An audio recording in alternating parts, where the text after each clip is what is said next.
ہمارے استاد سے چھوٹا سا واقعہ، مولانا عبداللہ پانیزئی مرحوم رحمۃ اللہ علیہ، یہ خانوزئی کے تھے، خانوزئی علاقہ ہے قریب، یہ کانوی سرزے سے پہلے آتا ہے۔ خانوزئی سے ان کا تعلق تھا، میں نے ایک کتاب ان سے پڑھی ہے بہت اچھے انداز میں، اور مولانا عبداللہ پانیزئی مرحوم رحمۃ اللہ علیہ براہ راست شیخ الاسلام حضرت سید حسین احمد مدنی کے شاگرد تھے، تو ایک واسطے سے حضرت مدنی اور میرے درمیان ایک نسبت ہے، وہ ہے مولانا عبداللہ پانیزئی کی، تو ایک نسبت کے ساتھ بیچ میں ایک واسطہ ہے، تو گویا اللہ نے ہمیں قریب ترین جو نسبت حضرت مدنی سے عطا کیا ہے وہ حضرت مولانا عبداللہ پانیزئی کے ذریعے ہے، جو حضرت شیخ الاسلام حضرت مولانا حسین مدنی کے شاگرد خاص تھے۔ ایک دن دوران سبق، طالب علمی کا دور ہے، بہت پرانی بات ہے، بہت پرانی بات، 40 سال اس بات کو ہو گیا غالباً، یا 38 سال ہو گیا، مجھے آج بھی یاد ہے۔ مولانا دوران سبق ایک عجیب بات کی، کوئی حدیث ایسا آیا کہ حضرت نے فرمایا ہمارے پورے خانزئی کا یہ حال تھا کہ ریلوے اسٹیشن تھا چھوٹا سا، ایک ٹرین بوستان کے علاقے سے چلتی تو کوئٹہ سے، لیکن بوستان سے پھر چھوٹی پٹری اور چھوٹی گاڑی تھی، یہ جوب کی طرف جاتی تھی یہ ٹرین،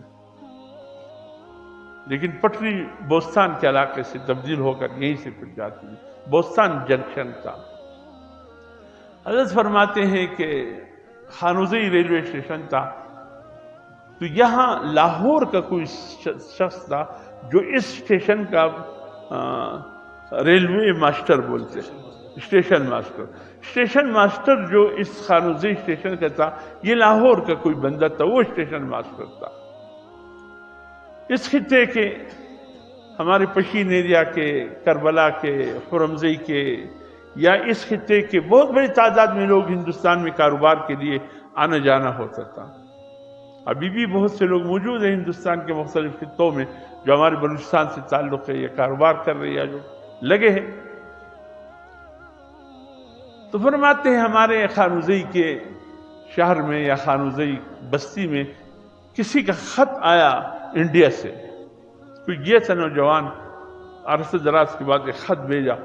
پورا خانوزئی کو ٹٹولا، ایک بندہ نہیں ملا جو خط پڑھ کر ہمیں سمجھائے کہ لکھنے والے نے کیا لکھا ہے۔ مارے اس نوجوان کے والد بھی پھر رہے، بھائی بھی پھر رہے، چچا ماموں سب ایک کو دکھاتے، بھئی ہماری بیٹے کا خط آیا ہے بمبئی سے، کیا لکھا ہے؟ پورے خانوزئی میں ایک شخص نہیں تھے کہ اس کو پڑھے۔ پھر کسی نے کہا بھئی خانوزئی ریلوے اسٹیشن پر اسٹیشن ماسٹر آیا ہے لاہور سے، وہ سنا پڑھا لکھا ہے، وہ شاید اس کو پڑھ لے۔ کہا کہ ہم سب جمع غفیر پورا گاؤں اس خط کے پیچھے چل پڑے خانوزئی اسٹیشن کے پاس، اس اسٹیشن ماسٹر سے ہم نے خط پڑھایا، اس نے پڑھ لیا کہ اس نے لکھا کہ میں خیر خیریت سے پہنچ گیا ہوں، یا خیر خیریت ہے، کوئی فکر مت کرو، بس تسلی رکھو، بس اتنی سی بات تھی۔ اور پورا خانوزئی شہر امڑ آیا تھا کہ بھئی، بستی امڑ آئی تھی کہ بھئی لکھا کیا ہے ہمارے ساتھی نے۔ ایک عجیب سی بات تھی وہ خط کو سمجھنے کے لیے، شاید بس دوغمرہ قصہ واقعی، دوغمرہ قصہ خدا قسم مشتہ نہ معلوم ہے چسے نکل دی۔ کہتے اس دن خانوزئی کے لوگوں نے یہ عزم کر لیا، بزرگوں نے، ہم اپنے گھر سے ایک پر پڑھنے کے لیے دیں گے۔ آج بھی اس خطے میں خانوزئی سب سے تعلیم یافتہ علاقہ ہے۔ آپ اس خطے میں آپ جائیے، کچلا سے جوب تک، امرالدین کارث تک، مغل کوٹ تک آپ جائیے، اس خطے میں اگر آپ کو کوئی بستی ملے گا تو خانوزئی کی بستی ہیں، جہاں کے پڑھے لکھے لوگوں کی تعداد سب سے زیادہ ہے۔ ایک دفعہ خانوزئی سے کچھ ساتھی آئے، وہاں مدرسے الحمدللہ بنات کے مدرسے بھی ہیں، بنین کے مدرسے بھی ہیں، وہاں ختم بخاری تھا اور علماء بھی مضبوط ہیں۔ مجھے بھی کہا گیا، میں بھی چلا، تو وہاں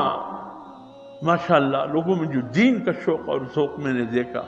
بس سبحان اللہ کے اٹھا کہ یا اللہ اس خانوزئی کے حصے میں جو پڑھنے لکھنے کا جذبہ آیا ہے ایسا نہیں آیا، ان کو ایک شوق ہے، ایک ذوق ہے ان کو۔